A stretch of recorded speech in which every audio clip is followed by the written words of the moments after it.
Rajasthan High Court has acquitted a woman charged with murdering a child on the grounds that at the time of committing the crime she was suffering from insanity triggered by premenstrual stress syndrome or PMS.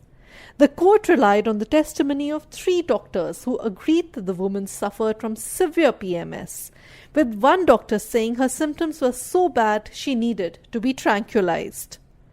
The judges also relied on books and research papers on the subject. Although the law has not much developed in India as to the premenstrual stress syndrome being set up as a defense of insanity, yet the accused has a right to plead and probabilize such defense to show that she was suffering from premenstrual stress syndrome. But can PMS actually cause such severe symptoms? The problem is that PMS is not a clearly defined syndrome. Researchers have identified as many as 150 symptoms that fall in this category. A 2011 study in the Journal of Women's Health stated that 20% of menstruating women have PMS that affects their life enough for them to seek help for it. The problem is that we lack data in India, says Dr. Nikita Sopti, a gynecologist with Max Hospital, Gurgaon. She further says, "We as doctors are also not trained to deal with PMS as a serious condition that requires attention. Are we referring these cases to psychiatrists? Is there enough follow-up?" she asks. So how do you diagnose PMS?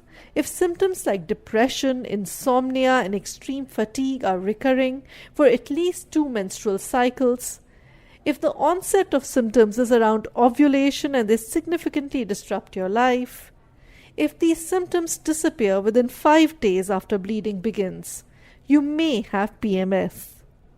There is a form of PMS that is more serious.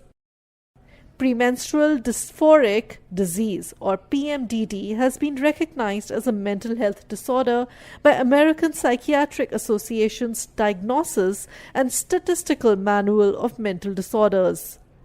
According to Mayo Clinic, the cause of PMDD isn't clear. Underlying depression and anxiety are common in both PMS and PMDD, so it's possible that the hormonal changes that trigger a menstrual period worsen the symptoms of mood disorders. Treatment of PMDD is directed at preventing or minimizing symptoms and may include antidepressants. But can someone with PMDD commit the ultimate act of violence, that is murder? Well, if it's left undiagnosed or untreated for long, if the feel-good hormone is not being secreted in the brain, and cycle after cycle a person goes through this, can someone take an extreme step? It's quite possible, says Dr. Nikita Sopti. Speaking with FIT, Delhi-based psychologist Dr. Aruna Bruta says she has seen cases of PMS where women display symptoms like anxiety, hysterical behavior like crying, screaming, throwing things, or even beating their children. However, those personalities that have borderline agitation, depression, or display borderline mania, their symptoms can perhaps worsen during PMS.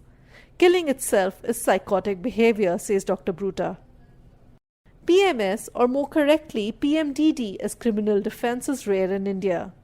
But insanity triggered by PMS is reportedly recognized in France, and there have been cases, some very high-profile ones, where women have pleaded diminished responsibility or mitigating circumstances due to PMS in the UK. Australian criminologist Dr. Patricia Eastell, in her paper PMS in the Courtroom, has collated different instances where severe PMS was used as defense, and the Rajasthan HC has referred to her work in their judgment.